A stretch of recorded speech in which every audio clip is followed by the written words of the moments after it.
Hello बच्चों। Hello बच्चों, welcome back to AG classes.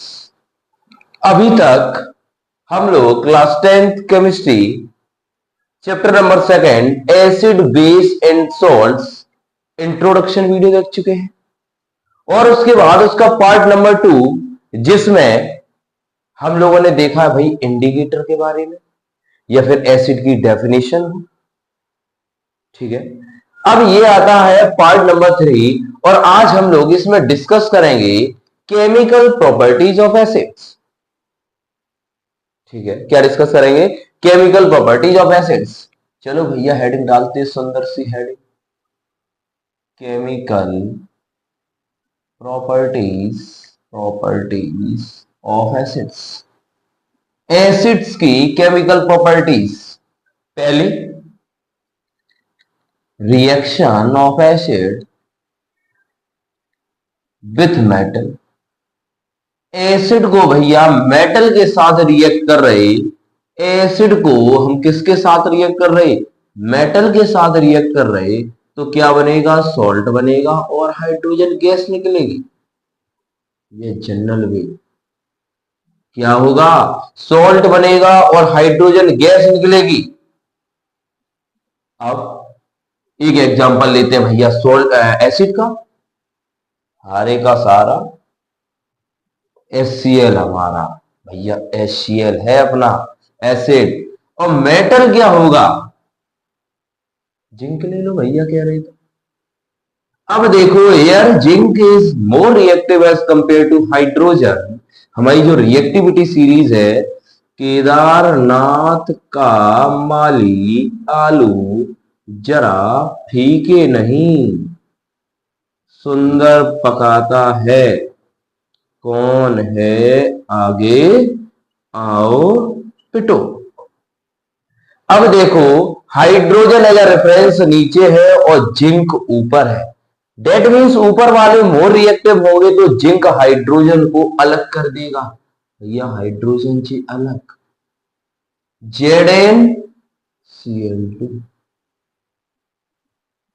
भाई साहब ये दो हस्बैंड वाइफ मोर रिएक्टिव अलग। ठीक है, देख रहे हो भाई साहब रिएक्शन।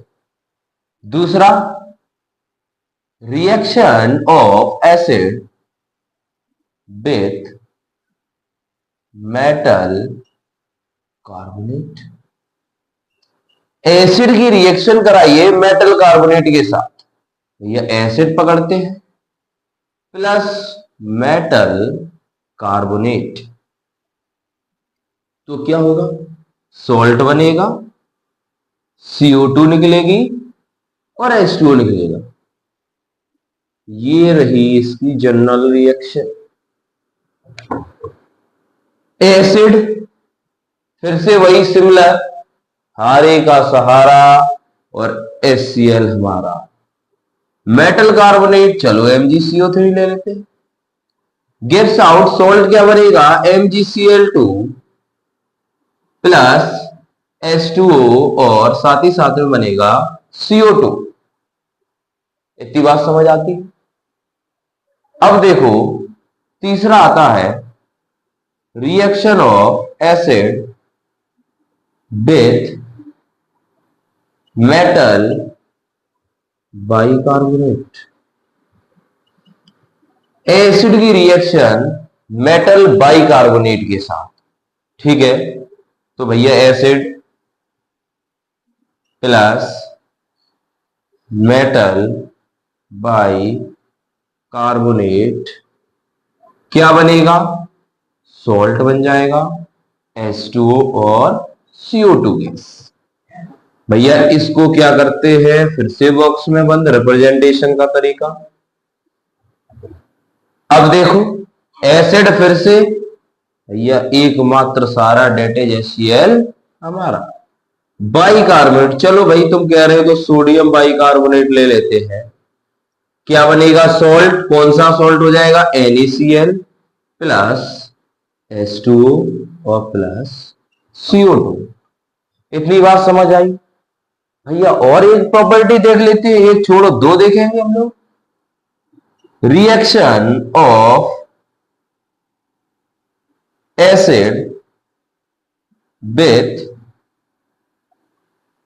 Metallic oxide. भैया मेटलिक ऑक्साइड के साथ एसिड को जब हम मेटलिक ऑक्साइड के साथ रिएक्ट करते हैं तो क्या बनेगा, सॉल्ट बनेगा और पानी। देखो कैसे, एसिड और metallic oxide, all the metallic oxide are basic in nature. और भैया एसिड और बेस, डे फर्स्ट एसिड और बेस न्यूट्रलाइजेशन रिएक्शन, और क्या बन जाएगा, सॉल्ट एंड वाटर। एसिड एक उठाते हैं HCl, सॉल्ट मेटलिक ऑक्साइड, चलो Na2O ले लें, सोडियम ऑक्साइड, क्या बन जाएगा, NaCl सॉल्ट, और साथ ही साथ में निकलेगा पानी। अब इसके बाद लास्ट प्रॉपर्टी देखते हैं, इसको थोड़ा सा रेज कर दें।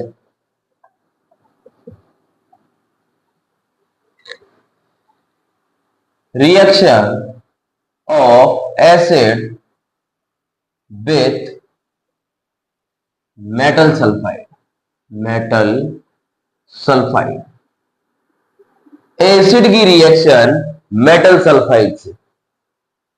एसिड लिया भाई, मेटल का सल्फाइड लिया, सल्फाइड क्या बन जाएगा, सॉल्ट बन जाएगा। साथ ही साथ में H2S जो गैस है वो इवॉल्व होगी। कौन सी गैस इवॉल्व होगी, H2S। एसिड लेते हैं HCl, मेटल सल्फाइड FeS ले लो, फेरस सल्फाइड, क्या बन जाएगा, Fe आएगा Cl के साथ, तो भैया FeCl2, FeCl2, और साथ ही साथ में बेटा जी क्या लिखा है, H2S गैस। कौन सी गैस निकलेगी, H2S गैस।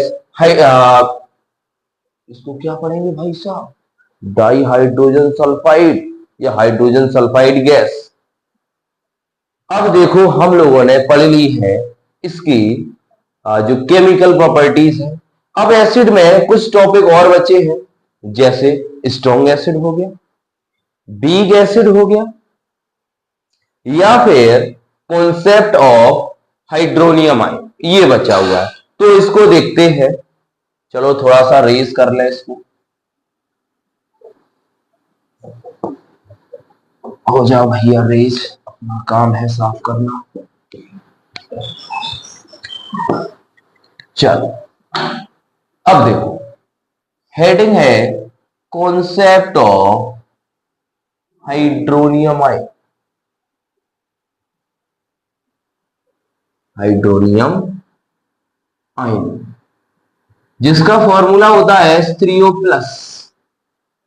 भैया प्लस क्यों आया, एक हाइड्रोजन बर्न है कितनी, 3, +1 × 3 +3, एक ऑक्सीजन -2, +3 -2, ओवरऑल भैया क्या बचा, 1, तो नेट चार्ज क्या आ गया, प्लस का 1। अब देखो ये कैसे बनता है, दो तरीके, या तो जो H2O है उसमें H+ मिल जाए तो क्या बन जाएगा, H3O+, या फिर तरीका नंबर 2, अगर एसिड में पानी मिल जाए, एसिड में पानी मिल जाए तो बन जाएगा H3O+, यहां पे बेटा जो Cl है वो माइनस। ये तरीका भाई कभी एक नंबर में पूछ लिया जा सकता है कैसे बनता है, फिर उसका फॉर्मूला क्या है, तो तुम्हें बना के दिखा देना है। अब देखते हैं यहीं पे एसिड की category on the basis of number of hydrogen ion evolve. सबसे पहले क्लासिफिकेशन ऑफ एसिड्स में क्या देखेंगे, अगर कोई एसिड है पानी में डिसोसिएट हो रहा है, कोई सॉल्यूशन डिसोसिएट हो रहा है, अगर उसमें एक H+ निकल रही है तो उसको मोनोप्रोटिक, 2 निकल रही है डाइप्रोटिक, और 3 निकल रही है ट्राइप्रोटिक। मे भी इसको हम पिछली वाली वीडियो या पिछले वाली पार्ट में देख चुके, ठीक है, वहां देख लेना एक बार। अब यहां पे आता है स्ट्रॉन्ग एसिड, या स्ट्रॉन्ग एसिड क्या होता है? अंबुजा सीमेंट से बना हुआ ना। तो those acids which are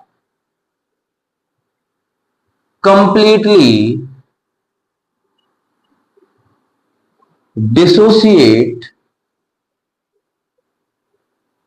in aqueous solution and give H plus ions। ऐसे एसिड्स जो पानी में कंप्लीटली डिसोसिएट हो जाए, पानी में कंप्लीटली टूट जाए और H प्लस दे, जैसे भैया HCl, ये कैसे टूटेगा? H प्लस एक्वस सॉल्यूशन में, और Cl माइनस। या फिर H2SO4 देखो एक्वस सॉल्यूशन में कैसे टूटेगा? 2H plus plus SO4 minus 2। अब भैया देखो, क्या कोई हाइड्रोजन अणु बची है? क्या कोई हाइड्रोजन बचा है जो अभी तक टूटा ना हो, ना निकला हो? डेट मीन्स कंप्लीटली अगर डिसोसिएट हो रहा है तो उसको हम क्या बोलेंगे? Strong acid. तो वीक एसिड क्या है? Those acids which are partially dissociate in aqueous solution। aqueous solution to give H plus ions। ऐसे एसिड्स जो पानी में टूटे लेकिन पार्शियली, जैसे CH3COOH एक्वस सॉल्यूशन में कैसे टूटेगा? CH3COO minus plus H plus. क्या सभी हाइड्रोजन आइन बाहर आई? नहीं। Now we can say that this is partially dissociate of break, hence acetic acid या फिर CH3COOH is considered as weak acid. आज के पार्ट में हम लोग इतना ही पढ़ेंगे। ये पार्ट नंबर 3 था। इसके बाद जो पार्ट नंबर 4 आएगा उसमें हम लोग देखेंगे बेस को, जिसमें कंप्लीट बेस के बारे में बताया जाएगा, चाहे उसकी फिजिकल प्रॉपर्टीज हो, केमिकल प्रॉपर्टीज हो, या फिर एक्शन ऑफ इंडिकेटर्स हो ऑन द बेस। ठीक है, तब तक के लिए थैंक यू। और बेटा अपना काम लाइक करिए और सब्सक्राइब करिए और शेयर करिए। हम लोग को बस एक चीज चाहिए, डेट्स योर सपोर्ट। ठीक है, आप लोग कर रहे हो, बहुत अच्छी बात है, इसको कंटिन्यू करते रहिए। Thank you.